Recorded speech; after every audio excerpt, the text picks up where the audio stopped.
Vamos mudar de assunto agora porque nós vamos falar sobre empreendedorismo. Provavelmente você já deve conhecer pessoas que deixaram a função de empregado para se tornarem empregadores, né? Mas o que será que essas pessoas precisam fazer para garantir o sucesso?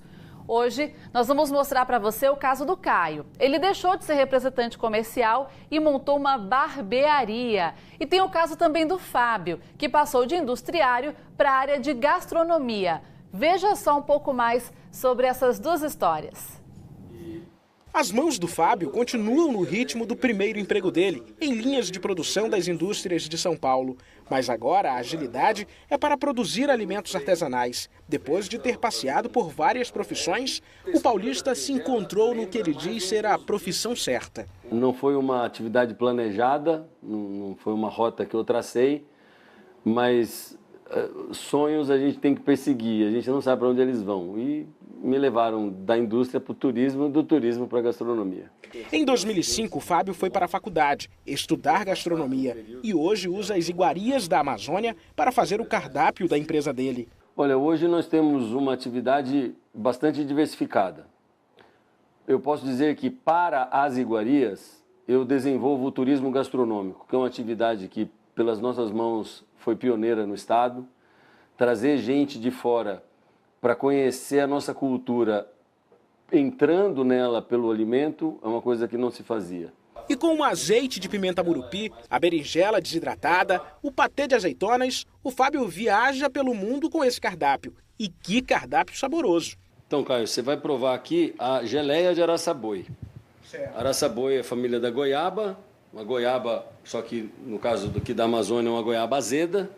É difícil de comer a fruta in natura, porque ela é muito azeda, apesar de muito cheirosa, mas...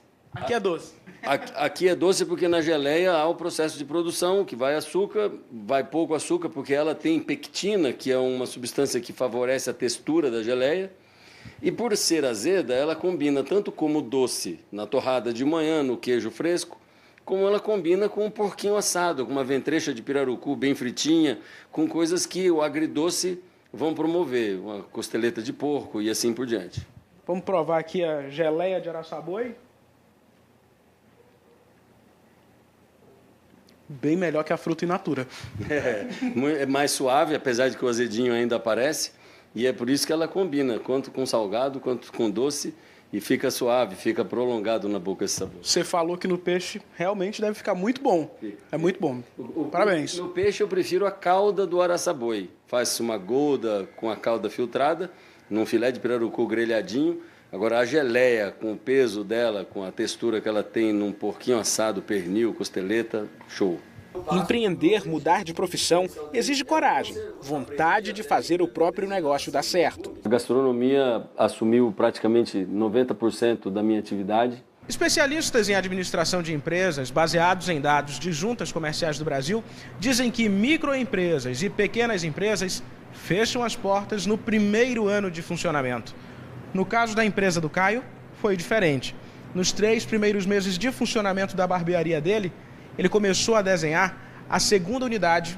E olha que você nem era do ramo, né?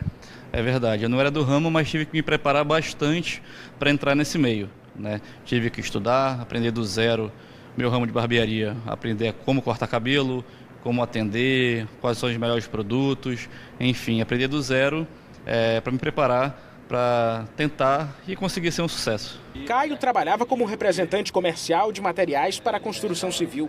Deu um giro de 360 graus.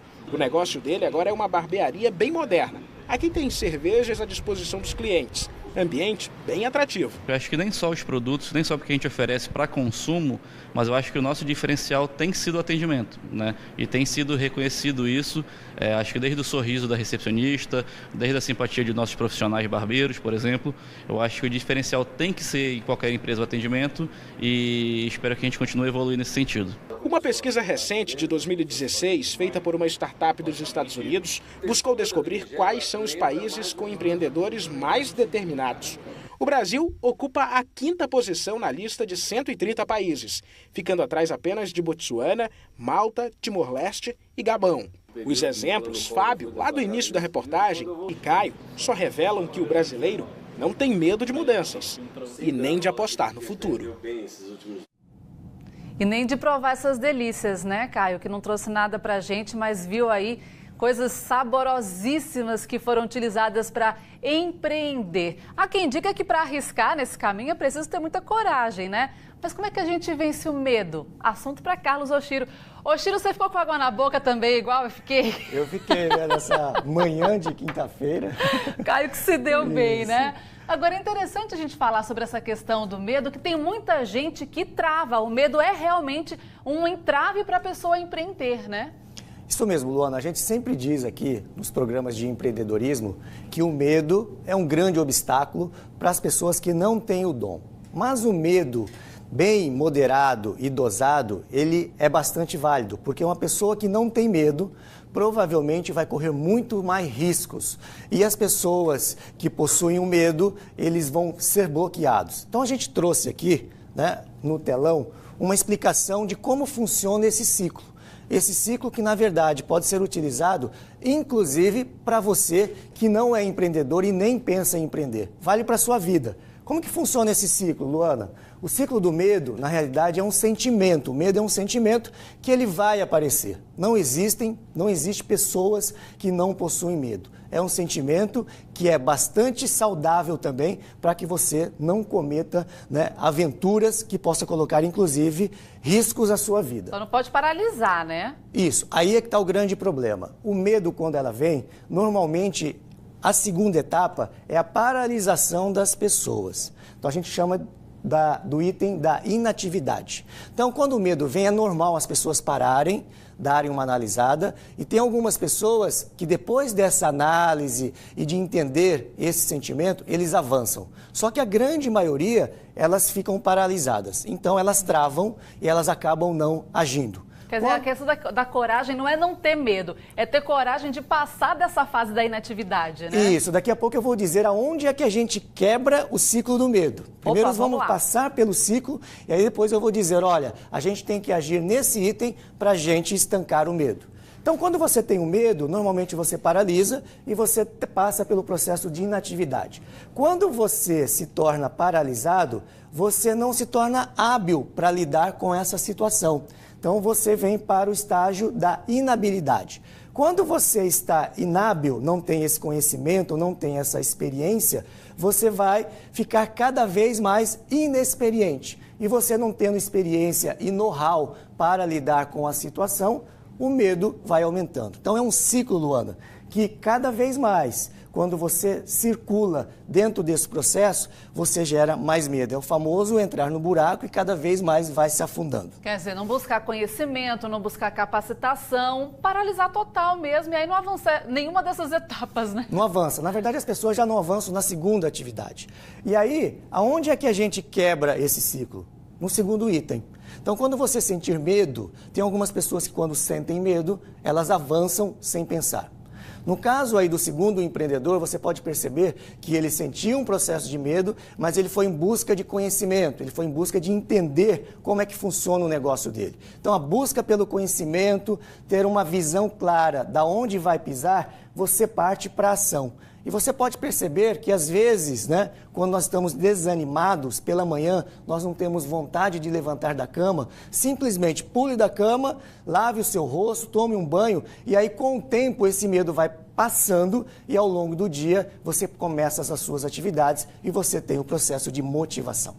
E é interessante também ver que o outro empreendedor, ele foi pelo impulso. Então, a gente pode dizer que esse é o empreendedor nato? Isso. Aquele que não paralisa e vai, mesmo sem conhecimento, e lá na frente ele vê como é que se resolve? Perfeito. A gente, inclusive, faz uma analogia, né, para pular de bungee jump. Como é que a gente extingue o medo de pular de bungee jump? Um processo é você pular sem pensar, né, até porque existe todo um processo de segurança nesse caso, e o outro é você entender, passar pelo treinamento, se aprofundar, ver vídeos, e aí você vai pular com muito mais segurança. Então existe o processo das pessoas que na verdade se atiram e as outras que vão entender um pouco mais. Mas é interessante que a hora que você aprofunda nesse caso de pular de bungee jump, talvez o medo avance. aí é necessário pular. É o ato de pular, o ato de empreender que faz com que você vai perdendo o medo ao longo do ciclo e do processo. Mas tendo ido por qualquer um dos lados, lá na frente não tem jeito, tem que capacitar, né? A capacitação, você pode ver aí que o segundo empresário do segmento de barbearia fala muito em atendimento, então você tem que buscar diferenciais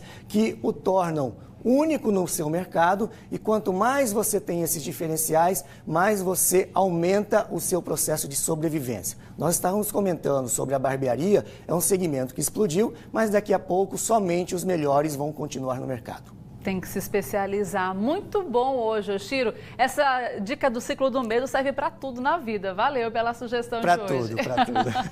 Bom dia, Oshiro. Bom Até dia. daqui a 2 semanas. 2 semanas estamos de volta. Até lá.